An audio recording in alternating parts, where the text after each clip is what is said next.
Namun hebatnya pikiran kita, kita juga bisa membayangkan sesuatu yang kita inginkan. Jadi kita bisa merekonstruksi gambar dalam pikiran kita. Jadi gambar-gambar yang kita inginkan itu bisa kita hadirkan di dalam pikiran kita. Misalnya kita bisa membayangkan rumah yang kita inginkan. Kita bisa membayangkan mobil yang kita inginkan. Kita bisa membayangkan pekerjaan yang kita inginkan. Itu gambar-gambar. Jadi pada saat kita menutup mata atau pada saat kita membuka mata, sebenarnya gambar-gambar itu masih ada dan bisa kita lihat di dalam pikiran kita.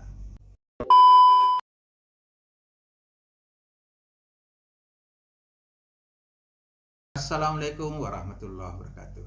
Saudara sekalian, semoga kita semua senantiasa dalam keadaan sehat, dalam keadaan berbahagia, diberikan kesuksesan, diberikan karunia yang banyak, kekayaan, keberlimpahan, senantiasa mendapat bimbingan dan perlindungan dari Allah.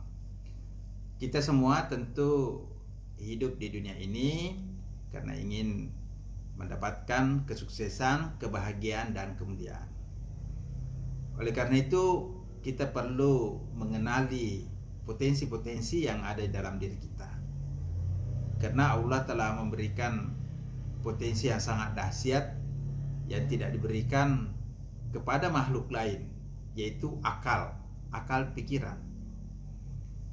Akal adalah satu pikiran yang diberi hikmah, yang diberi kebijaksanaan, yang diberikan satu pengetahuan, manfaat, maslahat, diberi bimbingan. Pikiran harus diberikan satu kebijaksanaan, diberikan pengetahuan. Oleh karena itu kita harus belajar. Nah, potensi terbesar manusia yaitu akal itu bisa dipahami sebagai satu daya pikir yang ada di dalam otak, yang ada di dalam kolbu manusia. Pikiran itu bisa bekerja jika kita menggunakannya dengan baik, menggunakannya secara benar. Kita dapat menggunakan pikiran-pikiran kita secara benar jika kita mengetahui unsur-unsur yang ada di dalam pikiran kita. Bagaimana unsur-unsur ini bekerja menyusun pikiran kita. Pada video ini saya akan menjelaskan unsur-unsur yang menyusun pikiran-pikiran kita. Mengetahui apa unsur-unsur yang ada dalam pikiran kita, nanti akan kita jelaskan bagaimana menggunakan unsur-unsur ini di dalam mencapai tujuan-tujuan, impian-impian, cita-cita kita, atau di dalam mengatasi masalah-masalah kita secara cepat. Karena pikiran itu seperti bangunan, seperti sebuah bangunan. Bangunan itu ada unsur-unsurnya. Ada semennya, ada pasirnya, ada air, ada batu bata, ada besinya. Itulah yang menyusun sebuah bangunan. Kalau satu unsurnya itu tidak kuat, satu unsurnya tidak bekerja, misalnya semennya kurang, maka bangunan itu gampang runtuh. Atau airnya kurang, besinya kurang.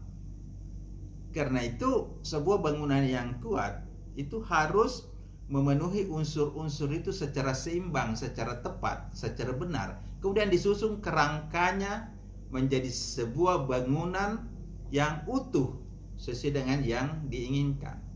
Nah, sama dengan pikiran kita. Pikiran kita juga punya unsur-unsur yang harus kita bangun, yang harus kita desain, yang kita rancang. Kita tegakkan strukturnya, pikiran itu, sehingga pikiran itu utuh dan memberikan hasil dalam kehidupan kita. Oleh karena itu, orang-orang yang berhasil mengelola pikirannya dengan baik akan mendapatkan kesuksesan, mendapatkan kebahagiaan. Orang-orang yang tidak bisa mengelola pikirannya dengan baik juga akan mengalami banyak permasalahan atau kegagalan dalam hidup ini. Bahkan dalam berbagai kesempatan saya menyebut bahwa apapun karya cipta manusia yang kita lihat itu adalah perwujudan pikiran. Misalnya ketika kita melihat mobil, itu adalah perwujudan pikiran manusia. Ketika kita lihat rumah itu dibuat oleh manusia, merefleksikan pikiran manusia. Kita membuat jam tangan, membuat handphone, kereta api, ya, laptop, tablet. Ini semua refleksi pikiran manusia. Jadi, kita bisa katakan kunci kesuksesan, kunci kebahagiaan, kunci keberhasilan ada pada kemampuan kita mengkonstruksi pikiran, mengelola pikiran secara benar, ke arah yang benar. Oleh karena itu, kita perlu lebih dulu memahami unsur-unsur pikiran sehingga kita nanti dapat menyusun pikiran kita menjadi sebuah entitas yang mewujud dalam kehidupan kita. Seperti bangunan yang saya contohkan tadi. Bangunan yang awalnya kita rancang dalam pikiran kita, kemudian kita pindahkan ke atas kertas, kemudian kertas itu dijadikan dasar oleh tukang untuk membuat bangunan secara fisik. Begitulah cara kerja kita membangun sebuah keberhasilan, kesuksesan. Nah, apa unsur-unsur dasar dari pikiran manusia? Pada kesempatan ini saya akan menjelaskan 5 elemen atau 5 unsur pikiran manusia yang akan kita gunakan untuk mewujudkan impian-impian, cita-cita atau keinginan dalam kehidupan ini. Yang pertama, pikiran itu memiliki unsur gambar, visual. Seperti kalau kita membayangkan sesuatu, di situ ada gambar. Unsur yang kedua ada suara, audio. Kita bisa mendengarkan suara-suara dalam pikiran kita. Yang ketiga ada rasa. Gambar-gambar yang bagus, yang indah membuat hati kita tenang, nyaman. Sebaliknya, gambar-gambar yang buruk, suara-suara yang melengking dalam pikiran kita itu bisa membuat kita stres, membuat kita emosi, tidak stabil. Kemudian yang keempat, ada unsur frekuensi, getaran.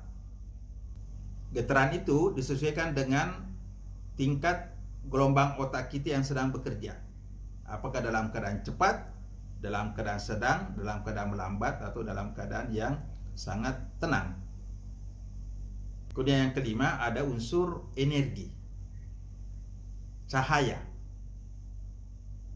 Cahaya ini juga adalah gelombang, tapi di dalamnya ada energi. Nah, kelima unsur ini akan saya jelaskan secara singkat. Saudara sekalian, yang pertama, pikiran kita tersusun oleh gambar-gambar, visual. Pada saat kita menginginkan sesuatu, di dalam pikiran kita akan muncul gambar-gambar. Apakah itu berupa gambar-gambar orang, gambar-gambar benda. Coba kalau kita sudah melihat sesuatu, misalnya melihat sesuatu, kemudian kita tutup mata, maka gambar-gambar yang kita lihat itu masih tersimpan di otak kita. Sudah kita nonton film, sudah kita melihat seseorang, ketemu seseorang, gambar orang itu masih tersimpan dalam pikiran kita.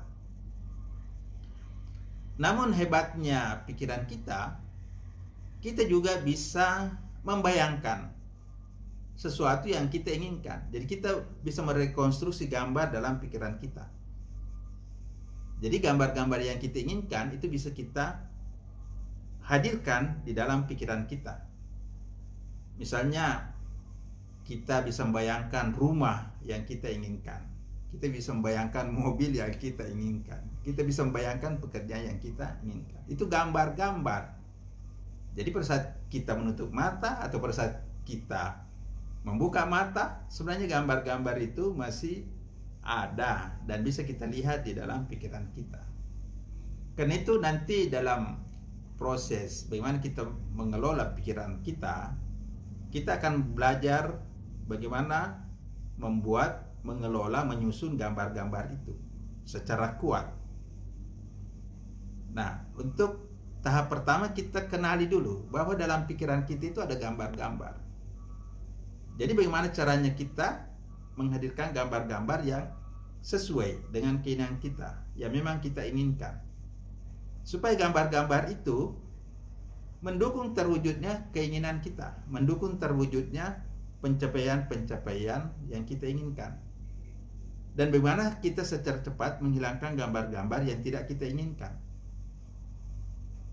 Nah, dengan cara cepat, ketika kita mengganti gambar-gambar lama dengan gambar-gambar baru yang lebih baik, maka itu akan mempengaruhi program otak kita, mempengaruhi program fisiologi tubuh kita, sehingga kinerja kita dan hasil-hasil kita juga akan berubah. Nah, ini yang pertama yang perlu kita pahami, bahwa otak kita itu bekerja dengan gambar-gambar. Ada unsur-unsur gambar di dalam pikiran kita. Ini yang pertama. Saudara sekalian, yang kedua, unsur pikiran itu adalah suara, audio. Jadi, pikiran kita itu bisa menghadirkan suara-suara di dalam memori kita, di dalam jiwa kita. Misalnya kita pernah mendengar suara yang begitu berkesan dari seseorang. Misalnya kalau pernah dimarah-marahi oleh seseorang, maka suara itu masih terngiang-ngiang di telinga kita. Atau saat kita mendengar suara yang menyenangkan dari guru, dari orang tua, dari orang yang kita sayangi, yang memberikan nasihat, yang memberikan satu kata-kata yang indah, itu masih terngiang suaranya. Ya. Karena itu orang yang sering mendengarkan musik, itu juga dalam pikirannya ada musik yang selalu diputar.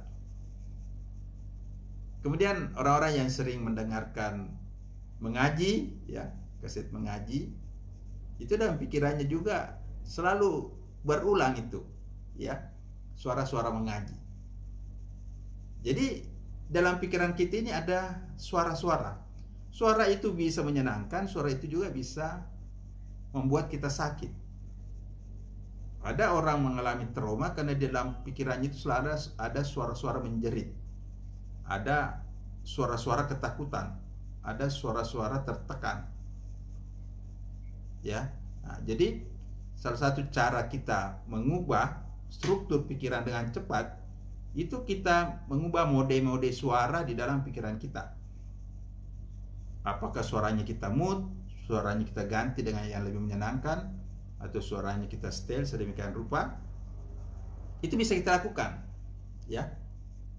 Nah, jadi ini cara kita menstimulasi, mengelola suara-suara dalam pikiran kita itu banyak metodenya.